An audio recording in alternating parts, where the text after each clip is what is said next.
Only do what is in my job title. Fine, good luck paying employees. So, I work for a construction company as an inventory admin. My job is to basically schedule counts of our warehouse and input the numbers they give me for inventory. Then try to see what the problem is when the numbers on the last count and current count don't add up.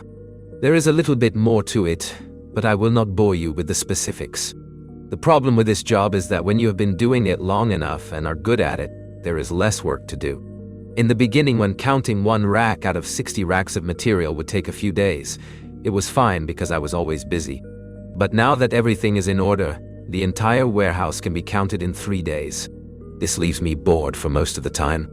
So, to fix this, I studied up on our cloud-based ERP service that we use for all internal and external transactions, and have become sort of an expert on it. Every single aspect of this company uses this ERP service to do their job.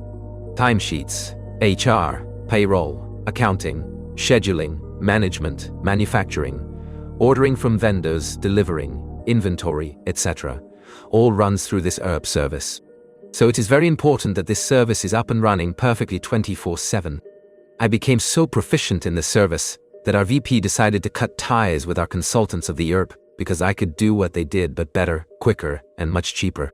For reference, we were paying these consultants $5,000 a month just to be on standby if we needed them for some sort of problem that could arise from using this ERP, and had to dish out more money to fix those problems depending on how many hours of their time was spent to fix said problems. Not sure on their exact rate, but it was something like $200 an hour, and they took weeks to fix anything, while I could fix the problem in time for my daily afternoon shit break.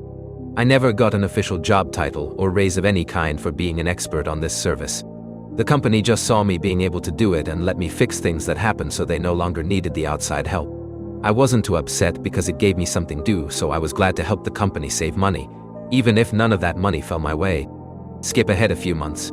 We now have a new warehouse manager, and someone in the warehouse fucks something up in inventory by sending a bunch of materials to the wrong job with no records of it being shipped. We are talking $500,000 fuck up here.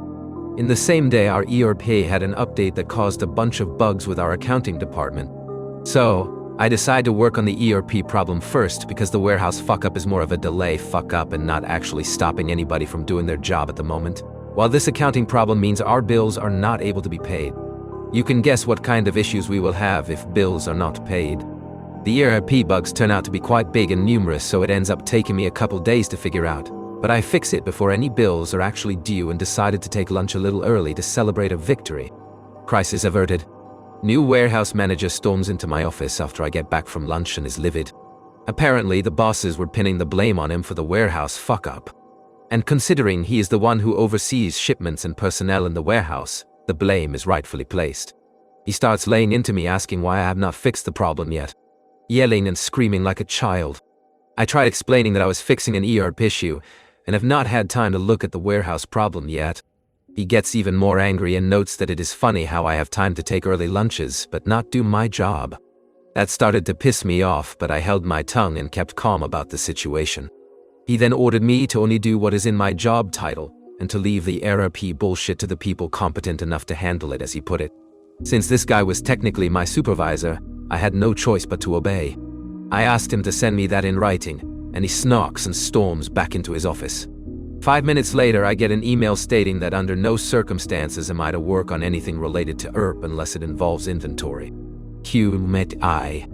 I do nothing but inventory from that point forward, knowing damn well that we would be essentially coasting until we hit a problem that I would refuse to fix. Sure enough, not even a week later, I get an email from HR that some sort of bug in the ERP system was preventing them from accessing payroll to pay employees this week. I reply an apology that I am no longer able to work on ERP bugs due to supervisor and to refer to the ERP system help guide for further assistance. I knew the help guide was not going to help her in the slightest, but it was no longer my problem, so I was not going to deal with it. Skip a few days later to Friday. I checked my bank account in the morning before getting to work and laughed because there was no money deposited. That problem never got fixed. I hurry up and get to work, excited to see the chaos unfold. And what I was expecting was an understatement.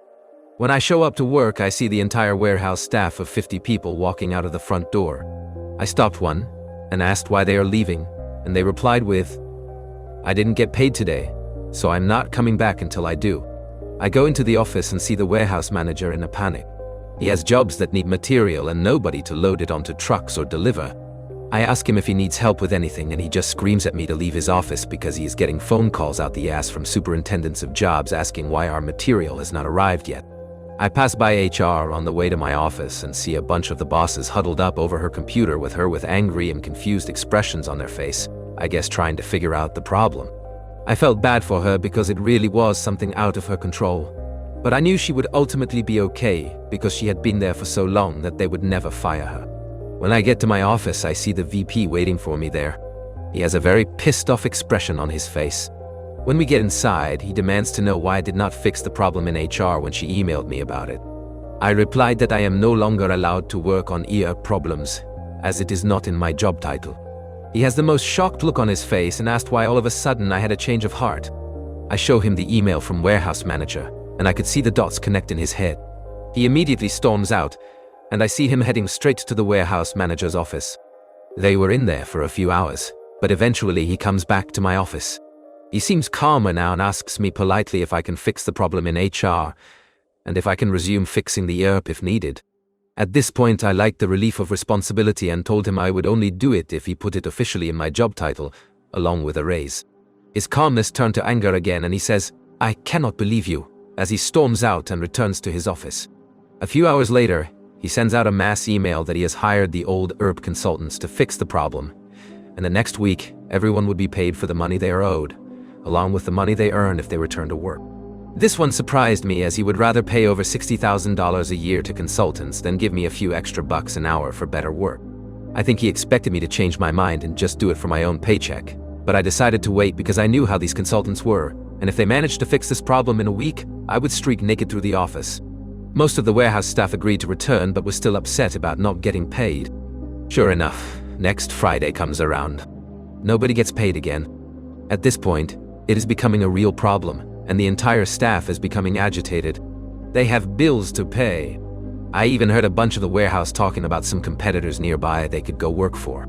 At this point, I even considered just fixing the problem because the warehouse didn't deserve to be treated like that due to poor management. Maybe I am the asshole here for this, but I'm severely underpaid and can barely afford my apartment. There is no reason I should do extra work for free. That same day, the VP returns to my office and hands me papers.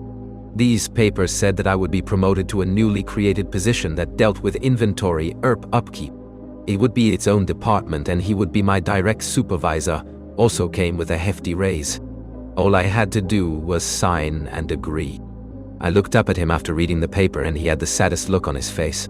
"Please just sign it." The consultant said it would take them weeks to get around to fixing it due to the high volume of clients they have taken on, and we cannot keep skipping paychecks. I happily signed it and immediately got to work on the HR issue. Managed to even fix it that same day. It was just a simple problem with the permissions of HR and payroll and the ERP due to the update. Follow or subscribe.